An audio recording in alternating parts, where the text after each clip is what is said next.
ఓం సాయిరామ్. ఈరోజు బాబాగారి సందేశం ఏంటి అంటే, నన్ను తలుచుకొని నా పాదుకులను కానీ నా విభూదిని కానీ తాకమ్మా. నువ్వు ఎలాంటి శుభవార్త వినబోతున్నావో, ఎప్పుడు వినబోతున్నావో ఇలా అన్నీ కూడా నేను చెబుతాను అని ఈరోజు బాబాగారు ఒక సందేశాన్ని తీసుకొచ్చారు. బాబాగారి మాటలు, ఆ సందేశం వెనుక ఉన్న ఆంతర్యం ఏంటో తెలుసుకోవాలంటే లాంగ్ వీడియో చేసి పోస్ట్ చేస్తున్నాను. ఎవరన్నా చూడని వాళ్ళతో ఒకసారి చెక్ చేయండి. మనకు బాగా తెలిసిన గురువుగారు ఉన్నారు, సుబ్రహ్మణ్యం రాజు గారు. ఈ గురువుగారు స్త్రీ పురుష వశీకరణం 100% చేస్తారు. అలానే మీ జీవితంలో ఉన్న ఎలాంటి సమస్యలకైనా సరే జ్యోతిష్యం చెప్తారు. ఈ గురువుగారు ఇప్పటి వరకు అందరికీ చెప్పినట్లు జరిగిందండి, ఇంకా కూడా జరుగుతూనే ఉంది.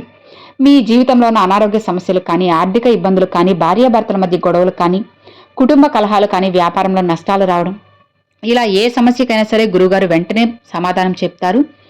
పరిష్కార మార్గాన్ని చూపించి జ్యోతిష్యం చెప్తారు. గురువుగారిని కాంటాక్ట్ అవ్వాల్సిన ఫోన్ నంబర్ 9014390895. ఈ నెంబర్కి కాల్ చేయండి, గురువుగారిని కాంటాక్ట్ అవ్వండి. ఫోన్లో కూడా మీకు గురువుగారు జ్యోతిష్యం చెప్తారు. మీకు ఎలాంటి ప్రాబ్లం కూడా లేదన్నమాట. నమ్మకంతో ఒకసారి గురువుగారిని కాంటాక్ట్ అయితే తర్వాత మీకే క్లారిటీగా అన్నీ కూడా అర్థమవుతాయన్నమాట. ఓం సాయిరామ్.